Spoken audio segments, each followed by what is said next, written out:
జగన్ హయాంలో జరిగిన ప్రతి ఒక్క స్కామ్ ను వెలికితీస్తామన్నారు ఎమ్మెల్సీ కావలి గ్రీష్మ.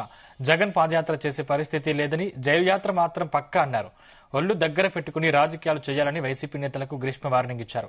మద్యం కుంభకోణం కేసులో తనకు ఎలాంటి సంబంధం లేదని, మాజీ ముఖ్యమంత్రి జగన్ ఎందుకు చెప్పడం లేదని గ్రీష్మ ప్రశ్నించారు.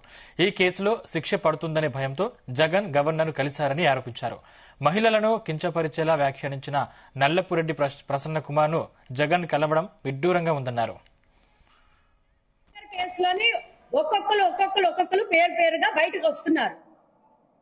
జగన్మోహన్ రెడ్డి గారికి అర్థమైపోయింది ఆయన చుట్టూ కూడా ఏదో అవుతుంది అని ఖచ్చితంగా కన్ఫర్మేషన్ వచ్చింది కాబట్టి ఆయన్ని విచారించడానికి అరెస్ట్ చేస్తే గవర్నర్ ని పర్మిషన్ తీసుకుంటారు కాబట్టి ఏదో శుభ్రంగా ఆరోగ్యంగా ఉన్న గవర్నర్ ని కలిసేసి మొత్తం డ్రామా ఆడేసి అసలు ఆయన దగ్గర నుంచి ఇన్ఫర్మేషన్ తెచ్చుకుందాం అని అనుకున్నారు. ఎందుకు మీలో అంత భయం? మీరు అసలు ఏం చేయలేదు అంటున్నారు కదా అందరూ. మీ జగన్మోహన్ రెడ్డి గారికి నేను ఒక సవాల్ విసురుతున్నా. ఈ రోజు వరకు ఇంతమంది కెమెరాల ముందు అన్ని వచ్చారే, మొన్న దొరికిన 11 కోట్లు నాకు సంబంధం లేదు, అసలు మిథున్ రెడ్డితో నాకు సంబంధం లేదు, అసలు లిక్కర్ కేసులో ఎవరితోటి నాకు సంబంధం లేదని ఒక ప్రెస్ మీట్ ఇవ్వగలరా మీరు?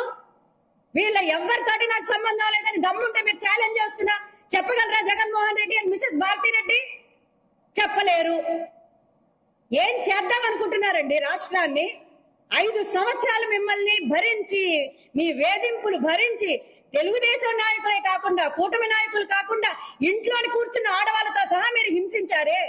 అయినా కూడా భరించి భరించి భరించి సరే మీకు ఓటు రూపంలోనే శిక్షించారు. అయినా కూడా మీరు ఇప్పుడు మళ్ళీ అపోజిషన్ లో కూర్చొని కూడా ఇలా డ్రామాలు ఆడదాం అనుకుంటే ఎట్లా?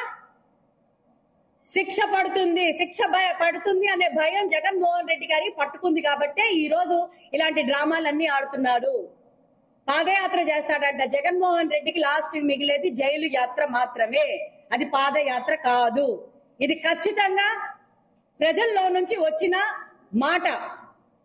న్యాయం ఖచ్చితంగా గెలుస్తుంది. లిక్కర్ కేసులోనే కాదు, బాబాయిని హత్య చేసిన కేసులోని కూడా సునీతమ్మకి న్యాయం జరుగుతుందని మేము దృఢంగా నమ్ముతున్నాం. ప్రతి ఒక్కటి బయటకు వస్తుంది. ఒక్కొక్కరు ల్యాండ్, మైన్, శాండ్, వైన్